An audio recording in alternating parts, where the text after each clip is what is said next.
Hello everybody, I am sitting here at the lake in my house and I thought I'd contemplate a few things and talk about a few things.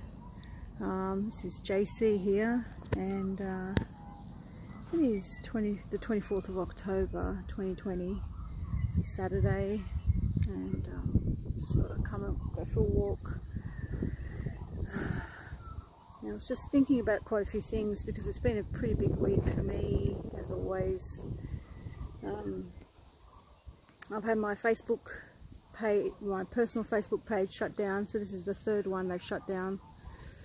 My Facebook group is still up, and we've got now Patreon is, I've started Patreon a week ago and now that's under threat, because we've got a lot of truther pages being shut from Patreon. Don't want to scare anyone. I'm not really too worried because there's always other things. I think Patreon was for me something that is the quickest thing to do without having to wait to set up my own platform or my own members area. So I was starting to think about all of this and, just the way this censorship works and the way all these events that are happening in our world at the moment are very, causing a lot of stress for people. Oh, duck, you want to have a look? Oh, duck, it's causing a lot of stress for people, and questions that people ask me about in regards to their, about the world and the country they live in, that they're in lockdown and there's a lot of really bad things going on. And I have to admit that initially, with all of this social media stuff, it really distracted me from the big picture. And it caused me a lot of sort of anxiety and negative sort of feelings. And I began to think about it, and I started thinking about the notion of contrast and how, everything that we do has to have a contrast, or this world is full of contrast. We live in a world of duality, as they say, meaning that, got black and white, night and day, good and bad, war and peace. And we kind of created this contrast in our own world, our own universe, because that was important for us to experience this ourselves. It's important for us to experience ourselves. We need that contrast. Because when you think about it, if everything was perfect, let's say everything was perfect in social media at the moment, and we could just express ourselves freely, and there wouldn't be that thing sort of pushing us to speak more truth, if that makes sense. There wouldn't be that threat of taking away our voice. I think what I want to say is that the whole reason why I'm here at this point is because I did have that threat initially. I did feel that contrast to what I believed in, and it made me step up and want to express myself as a contrast to the opposite opinion. So when people were being silenced and censored, that instead of feeling a victim, that sort of brought out in me this desire to rise up against it.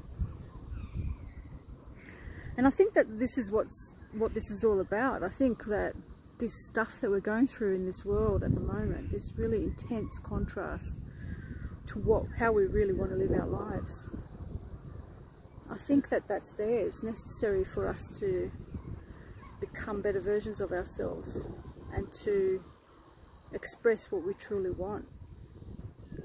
Because if we've been oppressed for so long, or sedated for so long, like they wanted us to do, they wanted us to be sedated and accept and follow and obey, I think think that it had to take something really big for a lot of us to wake up and to express our individuality against the thing that we didn't want, if that makes sense. So yeah, I mean, the notion of everything being perfect, or that desire to achieve perfection, or to achieve bliss, to achieve peace, can only happen if we've experienced the opposite, you know. It can only happen if we've experienced the worst.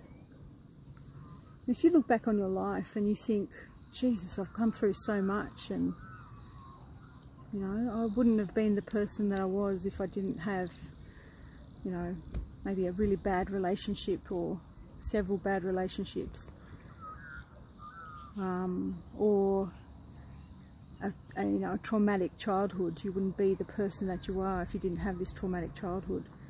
I think some of the most interesting people I know have had the most complicated and most eventful, traumatic, difficult lives. They're usually the most interesting and the most incredible and diverse and rich kind of experiences that these people have, and they're the most interesting people that you'll ever meet.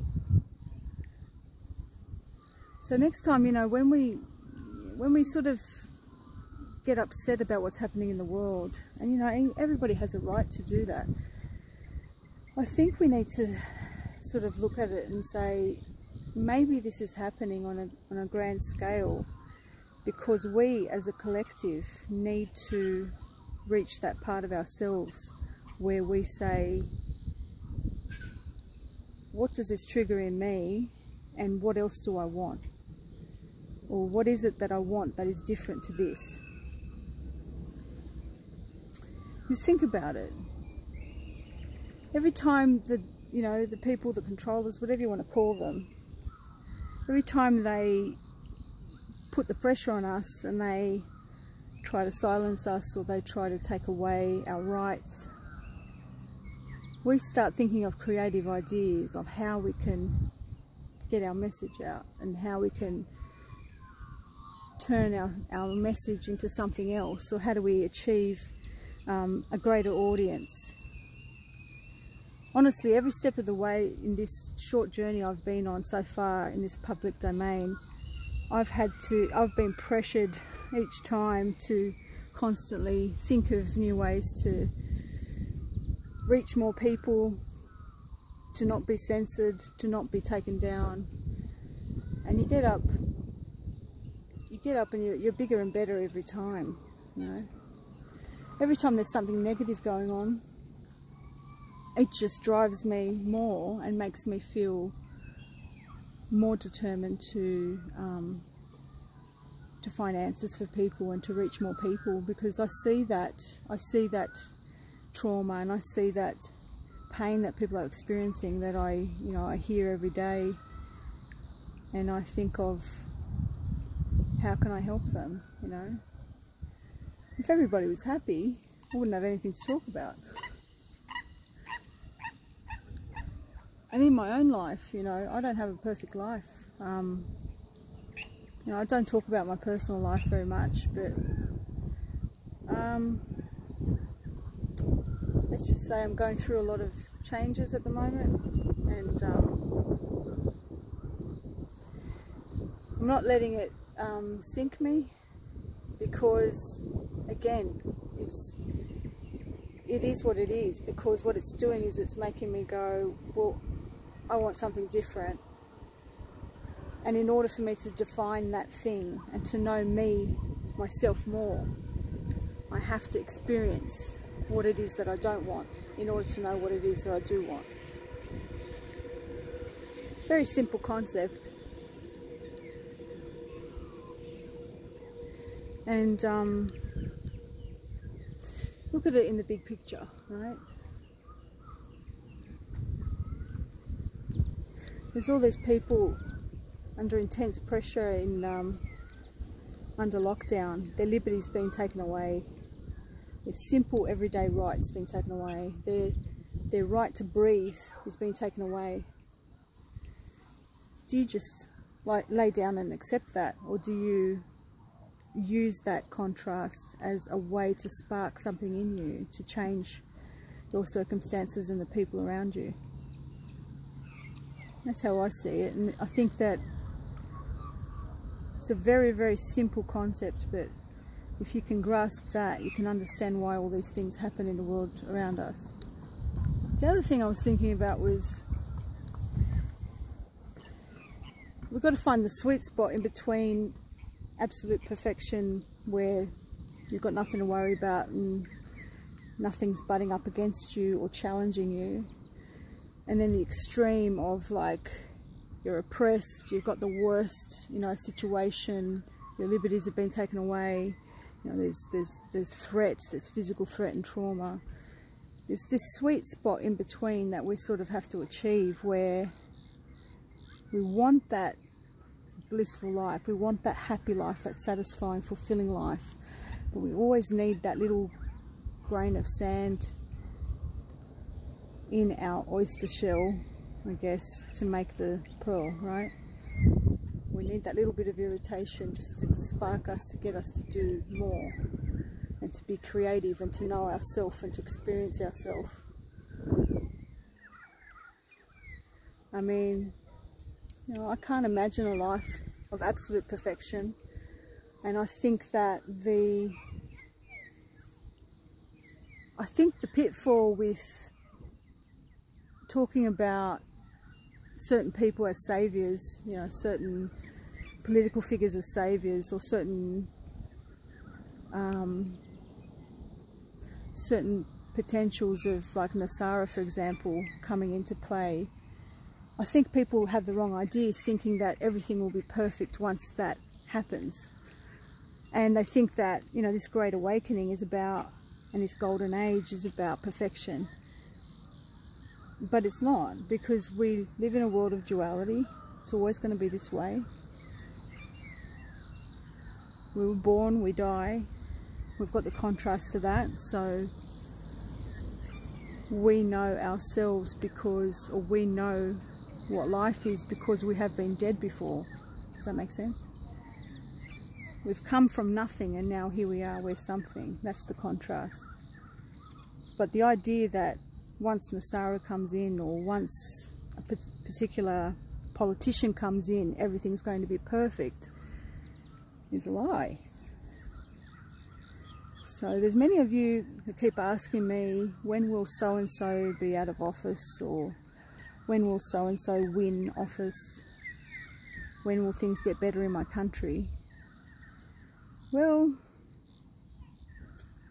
I think what you've got to do instead is, because even if you knew the answer to that, it's not going to make your life better, is it? I think you've got to take the circumstances you have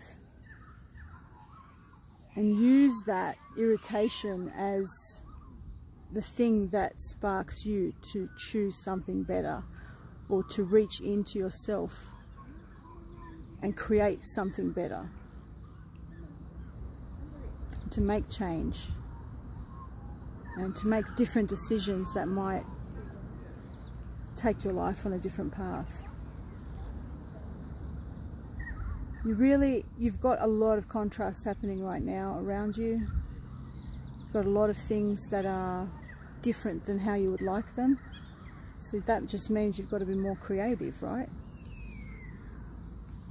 That just means you've got to think of more ways to do the things you want, rather than looking at the limitation and looking at how the external world is not how you want it.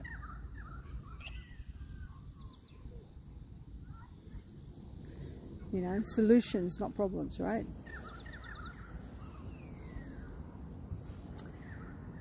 So I just wanted to make that little video. It's not a big one. It's not I'm sure you all know these concepts. Maybe there's something profound in what I said, or maybe just the simple stuff needs to be talked about every now and then. I hope you like my video. if you have any questions, I'm probably not going to answer them because, you know, I think I've answered a lot of questions, and I've got you know, Patreon and stuff like that, and I've got other videos that probably already answer a lot of the stuff. But, you know, I've also got all the things in the description below that you can, all the links that you need. So you can like and subscribe to YouTube as long as it's still up. You can do that. As long as Patreon is still up, you can subscribe to that if you like. And you don't have to spend a lot of money. I mean, you can put $1. It's fine. You know, it's not a big deal. It's not about the money. It's about being in a place where, you know, we can all be together. But anyway, I hope you like this, and let me know in the comments what you think. Okay, bye.